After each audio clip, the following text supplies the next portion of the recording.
Ok, Sandra, pode continuar. Então, só para encerrar, quando aqui no fim ele fala também uma informação para a gente muito importante.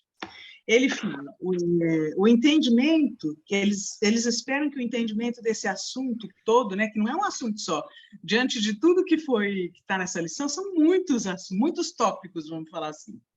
Mas eles esperam que esse assunto, o entendimento dele não se faça esperar. E que o esforço de cada um, ou seja, somos nós que temos que dar os passos. Nós não vamos alcançar nenhum conhecimento, nem sabedoria, sem que a gente coloque o pé no caminho. Porque Deus põe o caminho, mas a gente primeiro coloca o pé. A hora que a gente pensa que não vai ter chão, ele põe o chão, né? E para melhorar, na esperança de todos para encontrar a felicidade. Mas olha só que coisa fundamental. Pois tudo está pronto, esperando de nós a decisão. Gente, hoje, eles puxaram a orelha da gente de um lado do outro e torceram os dois. Falando assim, ó, tudo que existe está aqui, só vocês precisam querer. Né? Somos nós que temos que querer alcançar tudo isso. Isso é maravilhoso. É maravilhoso. Nós não vamos criar nada. Está tudo pronto. A gente só tem que se poder ir em busca. Essa é a nossa tarefa. Foi uma alegria falar tudo isso. Achei a lição de hoje emocionante e fantástica. E agora eu vou passar para o Jorge. Traga-nos a tua visão, Jorge.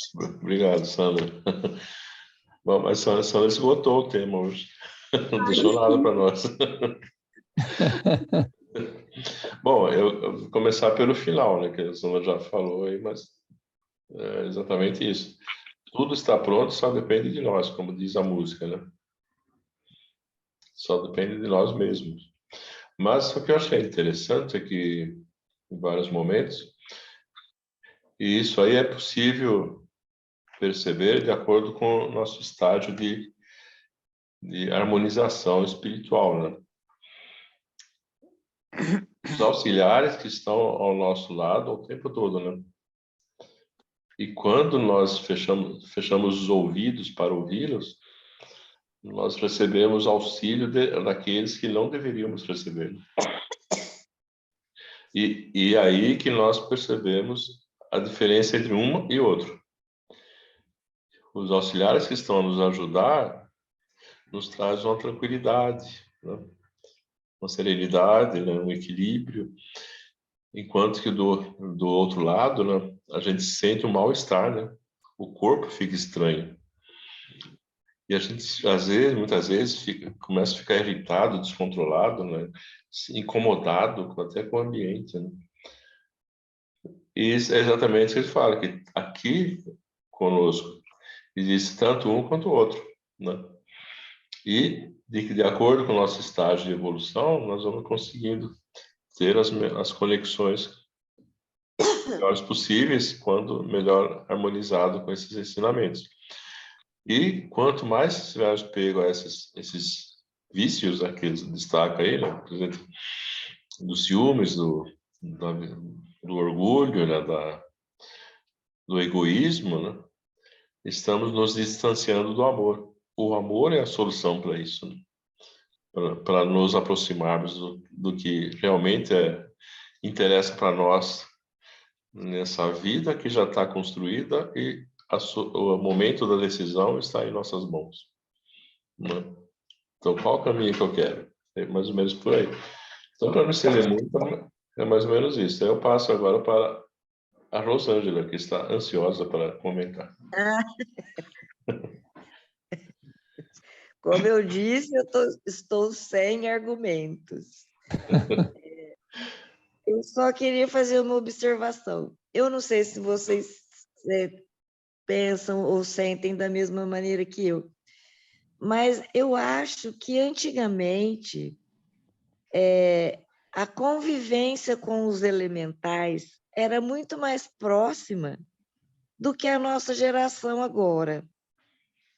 parece que a ciência atual, essa coisa de nos afastou muito da natureza e da convivência desse entendimento da existência dos elementais e da interação entre nós, espíritos encarnados, e eles, e de que eles ajudam a comandar o planeta. E vocês têm essa sensação? Sim. Por exemplo, se eu falar para o meu neto que se eu puser uma maçã e pedir para um duende tomar conta dela, ela vai durar muito mais tempo, ele vai rir na minha cara. E isso eu já fiz. E deu, e aconteceu. Quer dizer, existem coisas que a gente não consegue enxergar, que no nosso atual estado de espírito encarnado, a gente não consegue enxergar, mas que existe. E parece que antigamente essa compreensão era maior do que agora. Vocês têm essa sensação?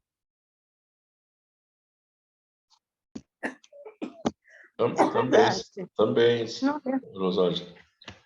não deixa de ser verdade, não. Eu acredito que sim, que nós ficamos mais distantes, sim, porque ouvimos até muito pouco, falar muito pouco sobre os elementais. Existe o livro, sim, aquele livro e muitos outros, claro. O livro do Dr. Inácio, que trata dos elementais, é um livro maravilhoso. E vou ser sincera, com exceção desse livro, eu não escuto ninguém falar a respeito da existência dos elementais. Já ouvi até comentários mais assim desabonadores, sabe? De que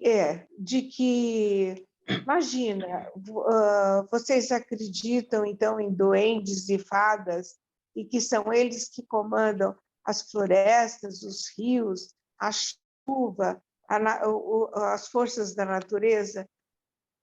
E, assim, de uma maneira jocosa, eles perguntam isso para nós de uma maneira jocosa, como se fosse assim, como se os elementais todos tivessem a mesma forma, fossem todos em forma de duendes, e que só existe na nossa imaginação mesmo. Ou, já ouvi também dizer que a crença nos elementais ela é decorrente do espiritualismo e não do espiritismo. Então, assim, eu sou espírita, eu não sou espiritualista, ou eu sou espiritualista e eu acredito nos elementais. Eu vejo a coisa assim, não sei os nossos colegas o que eles acham, mas o trabalho do doutor Odilon é um trabalho muito sério, um trabalho muito maravilhoso, e ele realmente, como disse a Sandra, ele nos transmite conhecimentos profundos e sérios de uma forma muito clara, de uma forma branda, para que todos nós possamos entender com mais facilidade. E mesmo assim, eu já ouvi de um primo meu de Catanduva que o doutor Inácio está louco, tá? Que o doutor Inácio está louco porque as coisas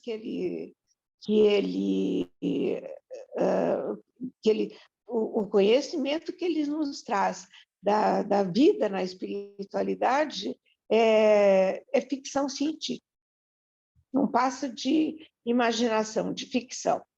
Então, e esse meu primo espírita há muitos anos e frequenta uma casa muito boa, frequentava, agora ele desencarnou, uma casa muito boa em Catanduva.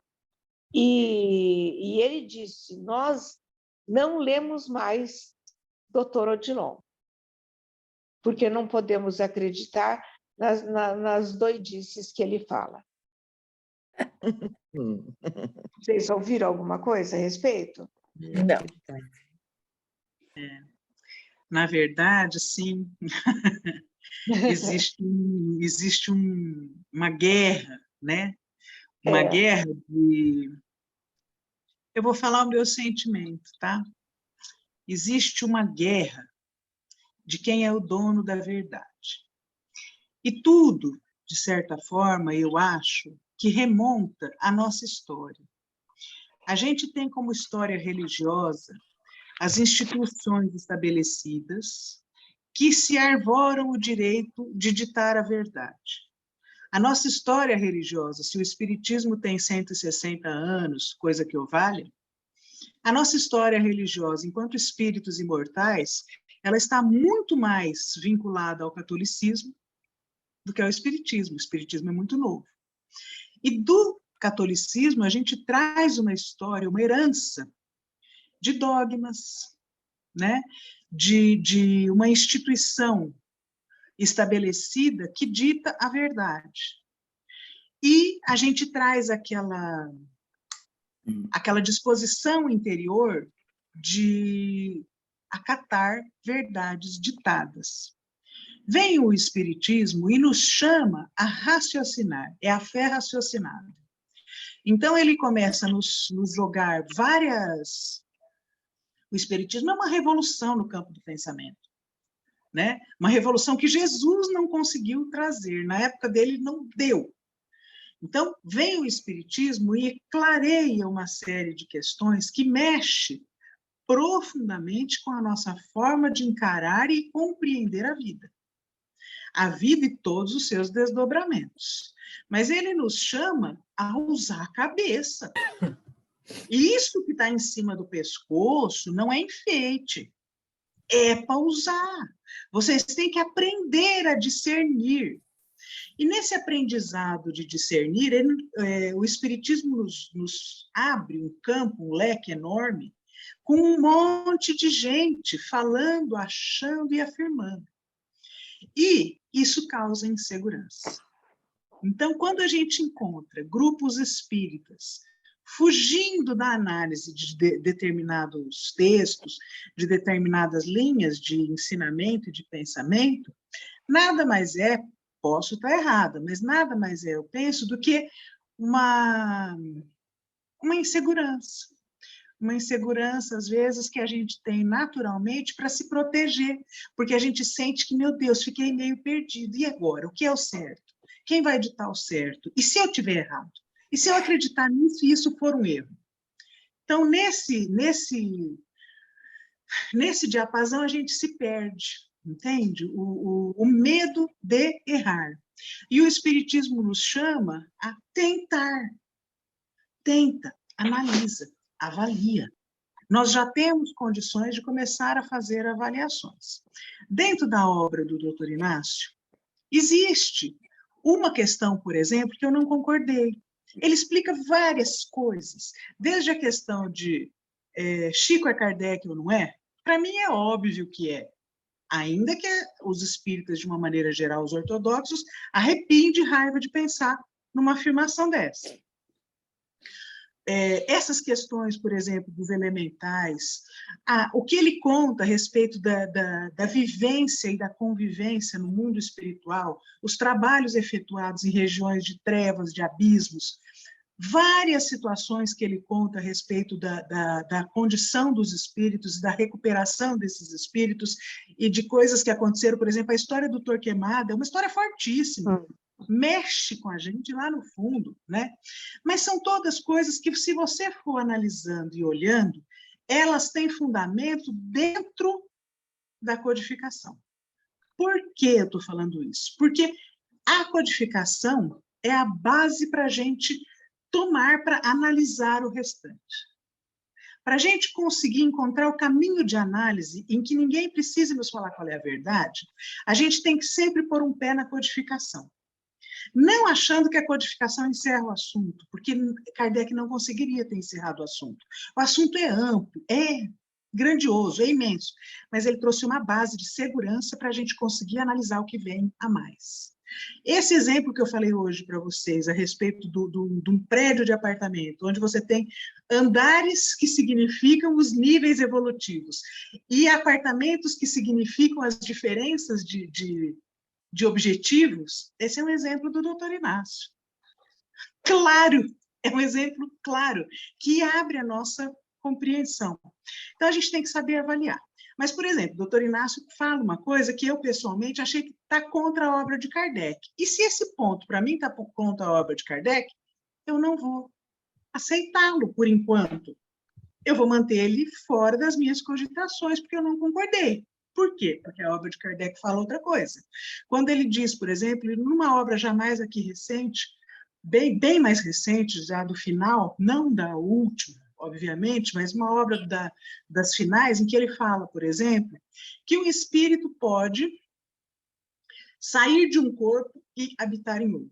Eu não sei se vocês chegaram a ler isso, mas dentro de uma encarnação, o espírito pode sair deste corpo e vir habitar outro. Eu falei, isso para mim está contra Kardec. Mas esse detalhe que está contra Kardec,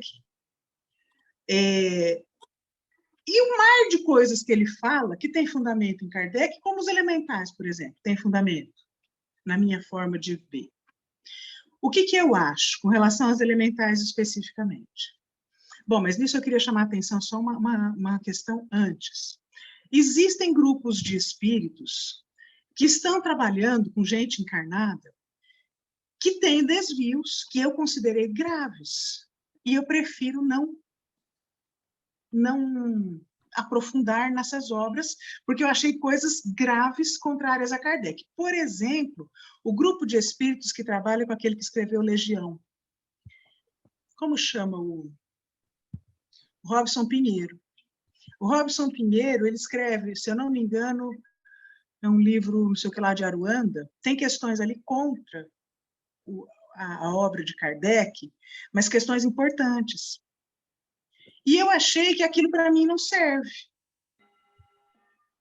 Faz parte do desenvolvimento do meu discernimento. Eu preciso pensar. O Espiritismo me convida a pensar, me convida a discernir. Então, dentro do meu discernimento, aquela obra eu não quero. Porque ela vai me bagunçar o meu entendimento. Não quero. Mas tudo isso a gente precisa exercitar, é o que eu acho. Nós temos que exercitar o nosso raciocínio, porque é a única forma da gente abrir ele e crescer, para que a gente seja capaz de dizer sim ou não com consciência. Segurança interior. Mas então vamos falar posso, se vocês me permitirem, falar dos elementais. Porque a Rosângela tocou nesse ponto dos elementais, e eu vou falar da forma como eu entendo, tá? Nós temos, então, na questão dos elementais, que envolve toda as fadas, os duendes, os elfos, todo um universo de seres com nomes e características e tal. Eu entendo que existe nisso uma história romantizada, né? Essa história romantizada, ela vem da onde? Ela vem dos povos gaélicos, né? Os ingleses, os escoceses, que eles criaram, baseado numa verdade, eles romantizaram algo e criaram algo grande, e inclusive em cima disso eles fizeram coisas materiais ali para você ir visitar, eles fizeram questões turísticas em torno disso, criaram filmes, uma infinidade de filmes contando histórias baseadas nisso, mas isso com uma visão romantizada. Como que eu entendo? Os seres elementais, de acordo com o que está escrito nos livros que a gente pode confiar, são seres infra-humanos. Eles não são humanos, ainda não atingiram a categoria de humanos, são seres infra-humanos que ainda não são mais animais. Eles estão numa transição. Dentro dessa transição, eles habitam no mundo espiritual, eles não têm corpo carnal, certo? essa fase de transição entre o reino animal e o reino hominal, que são os elementais que estão habitando ali, eles não têm corpo. E eles têm uma característica muito interessante, que é agir em bandos, como se fossem cardumes. Pensa num cardume de peixe. Aquele cardume, ele segue junto e faz, às vezes, um bailado maravilhoso dentro da água que nós podemos olhar e observar. Esse tipo de bailado é o tipo de ação que os elementais fazem. Isso nos vários departamentos em que eles atuam, porque eles atuam nas águas, eles atuam nas árvores, nas florestas, eles atuam no fogo, eles atuam em várias forças da natureza. Existe a presença dos elementais atuando, sempre como cardumes. Por quê? Porque a inteligência deles ainda é instintiva. Eles não têm a inteligência que nós temos e que na romantização que foi feita pelos povos ali da Inglaterra, eles colocam um pensar nos elementais que eles ainda não têm pela explicação que a gente recebe. Agora, essa atuação deles em cardume é porque eles têm uma força, energia, né? Energia que comanda, por exemplo, o evaporar e a formação de tempestades, que voltam a regar a terra, certo? Agora, essa atuação que eles fazem em cardumes assim, de seres, para juntar força, para juntar energia, ela é comandada por espíritos que têm raciocínio e ascendência sobre esses seres elementais. Então, eles atuam baseados numa direção superior, porque existem como é que chama? As potestades, tem um nome, aqueles que são responsáveis por essa atuação, que se utilizam da força dos elementais. Mas esses que são responsáveis, eles pensam, eles não são elementais. Eles têm a capacidade, às vezes, maior até que a nossa, eles já estão em outro estágio, em que eles conseguem se comunicar com os reinos da natureza, conseguem se comunicar com os elementais, dirigir a atuação dos elementais para que o bem da natureza ocorra para todos nós. Por quê? Eles agem em nome de Deus diretamente. Por quê? Porque Deus fala conosco através da natureza. A natureza é o livro de Deus. Se a gente quiser, e aí você está completamente coberta de razão, quando a gente, no atual estágio, a gente se afastou da natureza. Se a gente quiser entender Deus, nós temos que prestar atenção na natureza. Não no elemental, especificamente, que está sendo utilizado como uma força conjunta, mas no resultado do que é feito, sob o comando de um espírito superior, porque aquele resultado que é feito é Deus falando diretamente conosco. É a melhor forma que nós temos para escutar a voz de Deus. E no mundo que a gente está vivendo hoje, um mundo onde a tecnologia tomou conta, propiciou coisas maravilhosas, como a reunião que nós estamos tendo hoje à noite, né? Mas também nos afasta daquilo que é essencial, que é falar com Deus, aonde Ele fala. Ele não vem falar no computador, ainda que o computador seja permitido por ele também permitiu, dentro da inteligência e das forças, que o computador existisse, o celular existisse, mas ele está, claro, aberto, um livro aberto para a gente ler, na natureza. Onde você encontra, por exemplo, as formas geométricas que se repetem e nos falam de uma continuidade, nos falam de uma inteligência, nos falam de um planejamento. E que se a gente prestar atenção, a gente vai começar a sentir aquele planejamento. Por exemplo, quando a gente fala e as pessoas falam, é louco, abraça uma árvore. Abrace uma árvore. Mas quando você abraçar essa árvore, esqueça quem você é, para que você consiga escutar a árvore através do teu sentimento. Ela tem uma serenidade, transmite para a gente a serenidade que a gente busca, porque nós buscamos essa serenidade na nossa vida, e muitas vezes temos uma dificuldade tremenda de encontrar, e a árvore está ali. plena de serenidade para nos ensinar. E, às vezes, nos ajudar a achar a nossa. Só que se a gente for ali na praça, no Jardim do Itamaraty, abraçar uma árvore e ficar ali sentindo aquela coisa, sem pensar, como se a gente estiver, por exemplo, meditando, tira os teus pensamentos e permita só o sentir, o pulsar que você sente naquele ser vegetal, no ambiente. Permita isso. Quem passar, se for parente, vai chamar. Vai chamar um responsável com uma camisinha de força para te amarrar. Se não for parente, vai subir na praça para contar para os outros que viu você enlouquecendo. Ele tem certeza. Mas eu pergunto para vocês, e daí? Tá bom, eu não vou aqui na Praça do Itamaraty fazer isso, porque eu não estou querendo causar. Causar, né? Porque agora é causar. Ah, você está causando. Não estou querendo causar. Mas eu com certeza tenho uma árvore que eu posso abraçar na intimidade da minha privacidade e obter o mesmo benefício, a mesma maravilha, sem causar. Né? Então, eu entendo a coisa dentro desse ângulo, entendeu? Onde a gente... E isso que você falou, você citou uma coisa, isso é experiência científica. Essa experiência da maçã é experiência científica. E aí a gente não precisa pensar que foi só um elemental. Lembra, os elementais agem em conjunto para juntar forças, energias. Essa experiência da maçã ficou comprovado que a energia que a gente manda para aquela maçã permite que ela dure mais tempo. A energia negativa que a gente manda para aquela maçã faz ela estragar em pouquíssimo tempo.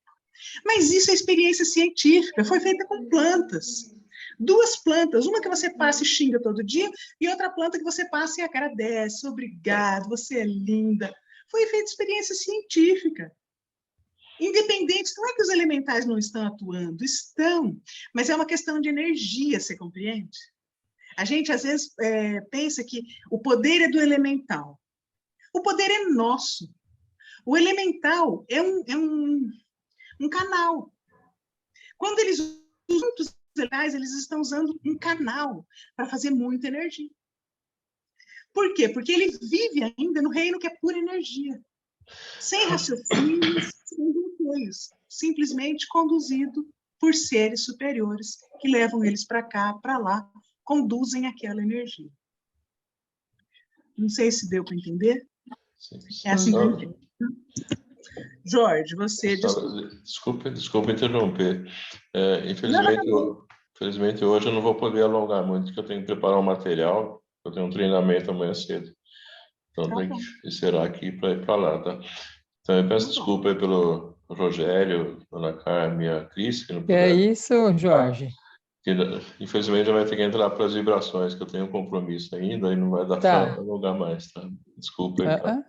Mas foi muito bom a discussão de hoje, o tema é bem desafiador, tem muitos pontos muito interessantes a explorar mesmo, tá bom? Muito. Bom, obrigado, tá? Desculpe, hein? Vou encerrar a gravação, daí a gente vai para as vibrações com o Rogério, tá bom? Obrigado. Tá joia, Jorge.